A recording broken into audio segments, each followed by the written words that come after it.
Good morning. How are you doing? Sister. I'm doing very good. Where have you been? Or is it where have I been, rather? Let me first say, you know, when I entered the studio, I said, good morning, Mrs. Yes. Because we never got to meet ever since. Yes. And, yeah, I've been around. And I think there's been less of me on the media space, maybe due to my new role as well. So, yeah. How is that going? So far, we could all get better. But, you know, for the challenges we find ourselves in daily as Ghanaians, we are grappling with all of it. We've doomed so with passport fees, with these, there, and all of that. We really find ourselves in a mess as Ghanaians, not as NDC or MPP, but as Ghanaians. And we pray that we do the right things to make sure we get ourselves out of what we find ourselves in. All right. Well, we have Richard Jamfi, and he's also a member of the National Communications. Well, he's a member of the NPP, sorry, the communications team for the NPP, and he joins us as well. I haven't met you. Yes, that's right. Officially, so it's good to see you this morning. Thank you. I like your kente combination. Oh, thank you very really much. Nice. Shout out to my brother. He's a Kus. He actually designed this outfit for me. Okay. He's a local designer in Tema. Okay. So good I guess we're extending Ghana month, so because Elikem is also wearing his prints very beautifully. But I hope you're well. I'm very well, thank you. And I want to take this opportunity to wish Ghanaians a happy Easter, although people are still, you know, coming back from Kwewu especially. It's been an amazing celebration.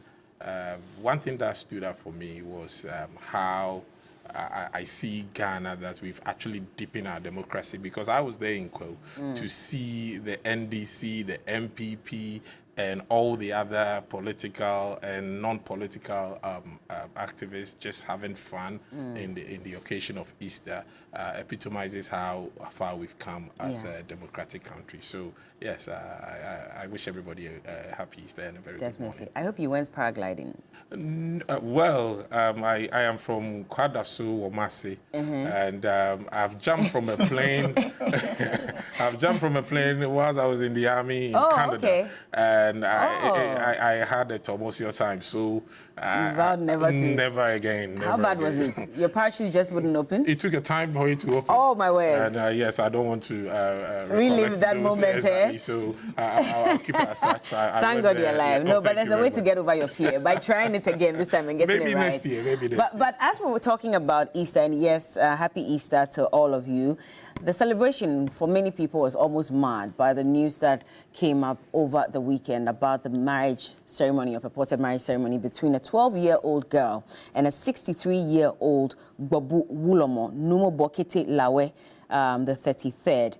In Nungwa. It sparked some outrage, especially because of, you know, the footage that came out and the clear indication that that was a marriage ceremony that was going on. In fact, so Na Okromo is her name, and as a result of this ceremony that took place, we're told that she's going to now be known as Na Ayemode, and she has been betrothed to the Wulomo as his, well, I won't say stool wife, shrine wife or whatever, and she's supposed to perform her duties to the shrine. In fact, there have been a lot of justifications here and there for why this has actually happened. And we'll listen to the Nugaman Kralo explain that there are many kings and queens who, you know, got married at very early stages in their lives, and this is tradition, and it goes on, but it doesn't suggest that the fact that she has been betrothed to the man and the ceremony has taken place should have to have conjugal visits with him while she takes up that role. So let's listen to that quickly, and then we'll listen to Francis Xavier Sosu. He's a legal practitioner who quotes the law and indicates that on all fronts, this is illegal, this is wrong, regardless of how you explain the traditional aspect of it. Take a look. This is the second wife, no Himia. She's almost 90-something years. Can one say that the Baburomo is having what the concerns have been raised with her? Obviously no. But it's a customary duty. It's a customary duty for Na Yomo Ayemwede to perform. And that customary duty calls for a virgin. Childhood had never been denied. There are many chiefs and queens that were installed chiefs and were installed queens when they were even in their mother's belly. Their rights were never taken away. Indeed, it enhanced and gave them certain privileges which ordinary children would not even have? Well, Alfred, let me put it on record that this practice has been outlawed in our statute books. This is a typical example of what is known as trokoshi, because then I am particularly interested in this practice because that was once upon a time a victim of trokoshi. And it was part of the reasons why we have all kind of wild stories growing up and all kinds of deprivations along the line. And so the justification on grounds of culture does not hold water. And so what the man has done is plainly wrong, and he must be told in the face that what he's done is wrong. And we must insist that he is arrested and prosecuted in accordance with our law. Any culture, by any cultural practice, belief, or manifestation that violates the Constitution or any written law be said to have any application in our jurisdiction. Going to quickly to Article 26 of the 1992 Constitution.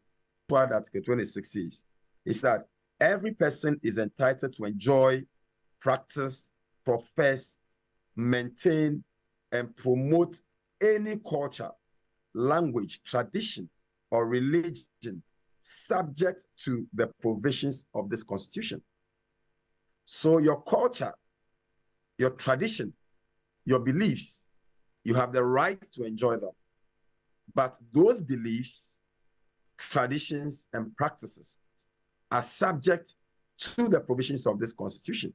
So when you read Article 26(2) of the same Constitution, it says that all customary practices which dehumanize or are injurious to the physical and mental well-being of a person are prohibited. And this is a constitutional prohibition, because a child who is 12 years under our laws does not even have the capacity to consent to be in marriage relationship. And that is Francis Xavier Sosu. He's a legal practitioner and also giving us some insight to that. In fact, a number of releases have been put out. The Ghana Traditional Council has released a statement, and I'll just skip to the second page where it says that further probing has, however, revealed that instead of a traditional betrothal, the MCs, who are known during such occasions to exaggerate issues in order to create laughter and liven up the occasion, misled everybody present as well as the entire community to believe that what was happening was a traditional wedding. The council has engaged the Gbobuwulomo himself and some of his elders, and it is important to clarify that the traditional ruler has stated that the relationship with the underage girls is a betrothal and not a marriage. This distinction to us has altered the legal implications, and we're inclined to side with the Gbobuwulomo, since the original reportage made the point that there was another ceremony that awaited the girl to purify and prepare her for procreation. Richard, I'll come to you first. I mean, it's quite interesting that we get some level of justification for what the law clearly frowns upon. This is a child, she's 12 years old. Whether it's a betrothal or a marriage, it is not permitted by the laws of Ghana. It's terrible, Bella. And the fact that I'm a parent makes me even cringe the more that a child as young as 12 years, even if we say she's being betrothed, you know, we have the Children's Act, and I was actually reading through the Criminal Offence Act and all that, and I'm trying to find a neutral ground to even try to support what they are trying to achieve, and clearly, or to defend, and clearly there's none. I once read on one of the platforms that, if you look at the Criminal Offence Act, Section 14, actually say a consent is void if the person given it is under the 12 years of age. And now they are saying this particular girl is 12 years. However, when you go to Section 101, it clearly says that irrespective of the circumstances that you find yourself in, when you sleep with a child under 16, clearly is defilement. Whether the child or the 16-year-old consented to that activity, it is defilement. Also, the Children Act, and that is where their defense is actually quite unsustainable. The Children's Act, section 16A, it says no person shall force a child to be betrothed. So the point that they are trying to make that, oh, the child is not being given out for marriage to perform conjugal duties, whatnot. The law is against a minor being betrothed. So before you say, Jack, you've lost the argument already. So I think that as Ghanaians or as people, we need to have a critical look into these traditions and customs that we have at the moment. I do not see why any forward-thinking or progressive-thinking mind will come and justify why a 63-year-old should marry a 12-year-old. But that's irrespective of the circumstances that they are going to perform. Who knows? There are other unverified sources flying on social media that this particular person, this is not a new thing that has been done. There are a lot of young people. This is not the first underage child who's been married to this man. So there are a lot of cases going through this ordeal. And I think that it's time that we actually have a critical look into these traditions and customary as we are moving along as a nation. But where do we draw the line between legality and tradition? Because again, if you look at the statements from the Gadangbe Council, they seem to be siding with the Gbabu Ulomo. And they're insisting that even though he needs to address the issue, they're sure, and I'll just read it just so we get it. It says, the concerns surrounding the betrothal and to ensure that the girl's well-being and rights are protected and that her best interests, such as her education, are prioritized through the engagement process. She should continue her education until she reaches the legal age of marriage, and even marriage should not disrupt her education. So it sort of indicates that, because they're saying that she's not going to perform those conjugal duties, it seems to be okay. Yeah, but what they've given is conditional. Like, for now, she's not going to do that. But when she becomes of age, what happened? Because she's a wife to the man. And from 6 years from now, she'll be 18. Or let's say 4 years from now, she'll be 16. Does that give him the right to perform such acts? These are questions that we need to be actually worried about. So irrespective of how they try to justify in terms of customary and morality, I think it's, however you look at it, it is still wrong for a child 12 years to be betrothed, to be married, to be grooming. I mean, grooming is very key. And it's in this age across the world, there are people 21, 22, 23, even 30 years in marriage being groomed for sexual offenses.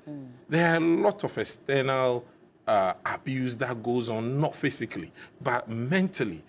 There are a lot of matured people, or especially females, being abused in our homes. But because of certain customary and traditions, they are unable to come up with these situations. And so if you tell me that the conjugal rights are not going to be happening and we are given time, my sister, it is what is wrong, it is wrong. And the Constitution makes it clear that a child under the age of 16 should not be betrothed, should not be groomed for future marriages. So every angle that you look at this situation, it is wrong. And I think that as a country, we should have a critical look into our traditions and customs and find a way to merge it into our current lives, because it's terrible. Well, the Ghana Police Service released a statement. In fact, they conducted a raid early this morning, in fact at dawn, and they released a statement indicating that they have identified and located a 12-year-old girl who's alleged to have been married to the 63-year-old Gbabu Ulomo in Ngwa, Accra, and the girl and her mother are currently under police protection. And the Ghana Police Service is working with the Ministry of Gender, Children and Social Protection and the Department of Social Welfare to provide her with the necessary support while the matter is being investigated. But this is the police going in because there's a video. Yeah. Only God knows how many more of such incidents we have. In fact, there's, there's statistics to back that this will not be the first. And it may not be the last if we don't really get in, because UNICEF report 2022 says there are 2 million child brides under 18. And of these, 600,000 of them married before the age of 15 in Ghana. Wow. In Ghana. And so clearly this has been happening. What have we done about it as a nation? Yeah, Bella, I was very sad when I heard this. And to be very frank with you, I chose deliberately not to have a read of the story, not to have a look at the lady, the girl, the young girl, etc. And my first statement is that, look, we should allow children to remain children. It should be a reason of worry, even for our traditional authorities, if we are saying that we cannot get children above 12, 13, 14 as virgins in our communities. Then it means that as traditional authorities, we are also failing to live up to the moral, to hold in high esteem the moral fiber of our community. Because what it means is that you can't find any virgin after beyond 12, and so you have to look for these minors. If we have all acted responsibly, we would have identified virgins who are 20, 21, 30, and all of that. And you see, it also brings to perspective the fact that if you recall the putting together of our 1992 Constitution, where some people did not approve of former President, late President Jerry Rawlings' approach, where they said, look, in drafting the Constitution, there was a need for the traditional authorities to make inputs, there was a need for market women to make inputs, and all of them. This was to ensure that we all come to an agreement on what exactly should define or guide us. And so if all the inputs were made into this, and listening to lawyer Francis Xavier Soso, where these kind of customary exercises or betrothal, etc., are not allowed by our Constitution, it falls foul in the face of law to embark on any such exercise with the greatest of respect to our traditional authorities. I have said that I'll respect tradition and continue to do so, but where it comes in confrontation or in conflict with our law, the Lord supersedes that.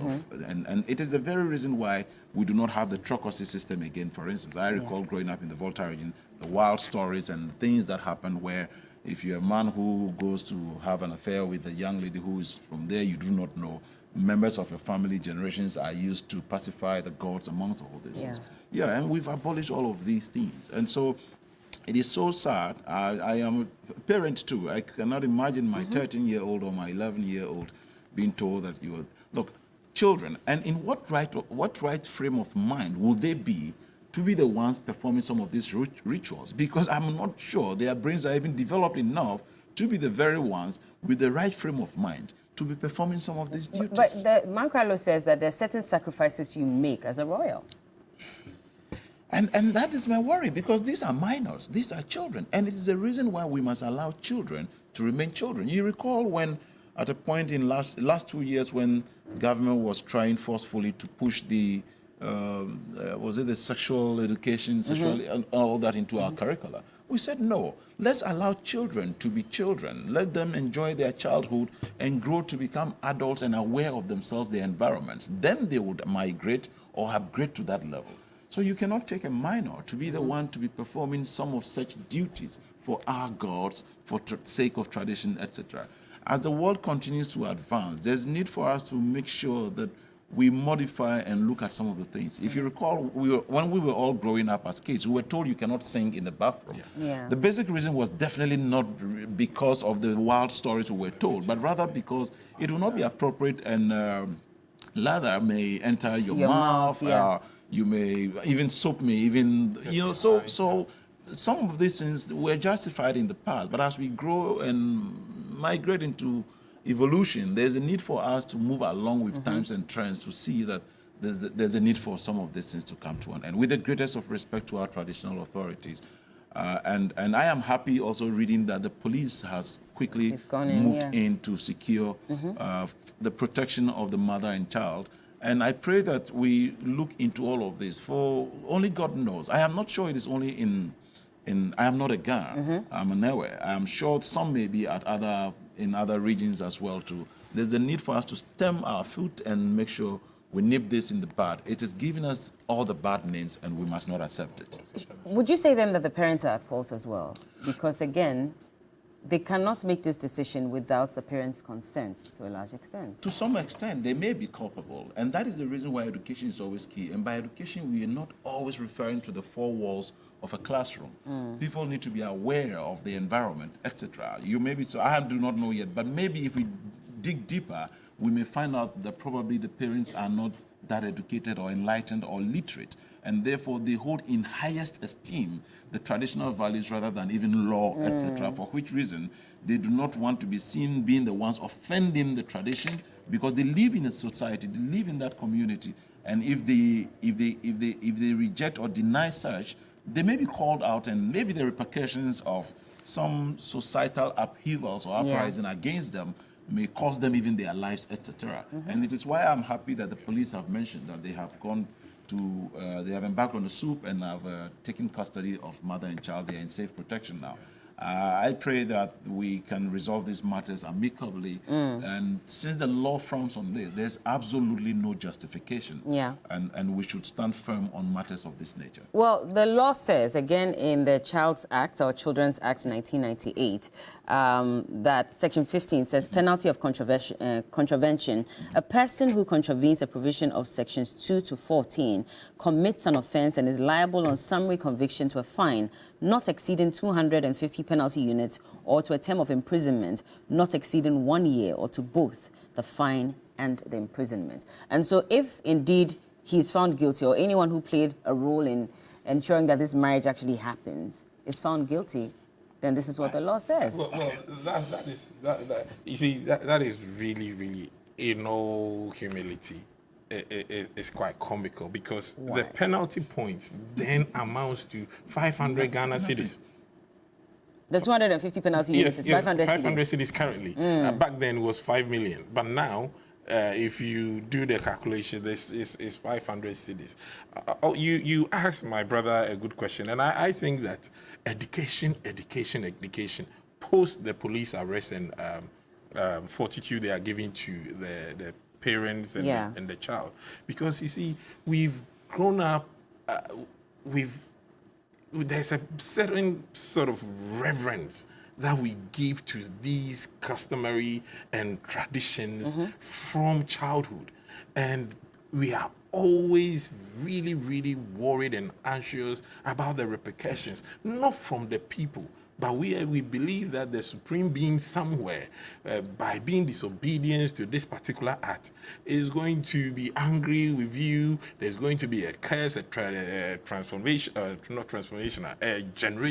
curse that is going to be inhibiting you and your family's progress in life. And so these are the things that succumb people into doing these things, even though I believe that at the back of their mind, every sane human will tell you that what you are doing is not right. But giving the reverence and the fear that you give to that particular being of that particular tradition, you are forced to actually, or coerced to go into that. So it's education. But you say that the penalty units that have been stated in the law is comical. I think if you had your way, well, how much do you think? I think something heavy that will serve as a deterrent. Like what? What is heavy? Because, you know, it's very subjective when you say something heavy. Yeah. I am really biased when it comes to anything pedophilia. Anything pedophilia. And I would say the highest punishment, a minimum of 10 years jail. 10 years? That should be a deterrent for all people. And this cuts across. From our education, I have stories where students, females, have been denied to get passes because so it cuts across. Then that is why I'm saying that, yes, the police have done a good job, but we need to dig deeper. And I think that this is the time for women, especially, to come out and tell their stories, to get this nonsense out of our system. Out of the way. Elika, maybe you want to touch on this so we can move on. Women groups, human rights activists, etc., need to come in. But on a much lighter note, I feel that it is now gaining either notoriety or that much publicity. There's a need for us.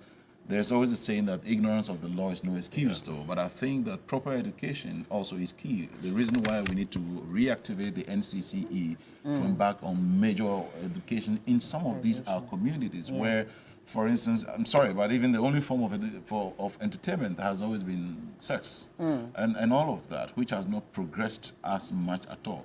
And so some pattern will be okay, but we need to embark on major education to ensure that we nip this in the bud in all our communities. It may not be only where we are. This is the only one we have heard. Reports even suggest hundreds of thousands or millions. It may even be quadruple of that. We just do not know, because that is what they have gathered officially. The ones they do not know.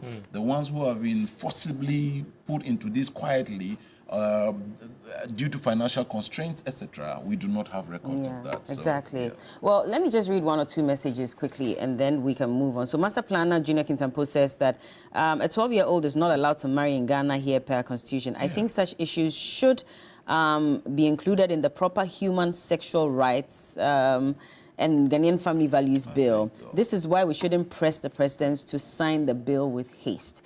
And Nana Mafo says that the Nungwa Ulomo who married the 12-year-old, okay, I'll skip that. I really do not want us to put any party colors on this. It's not about that. It's about the child. Definitely not. And the child first. Also, good morning, Guy G. I've seen your message this morning as well. I'm going to try and just read it quickly so we can move on. So he says that, anyway, around 1 in 3 women and girls experience physical and or sexual violence in their lifetime. Child marriage is a manifestation of this violence, putting women and girls at increased risk of sexual, physical, and psychological violence and related outcomes like poor health and depression through their lives. And that's from Guy G from Cantonments, Accra.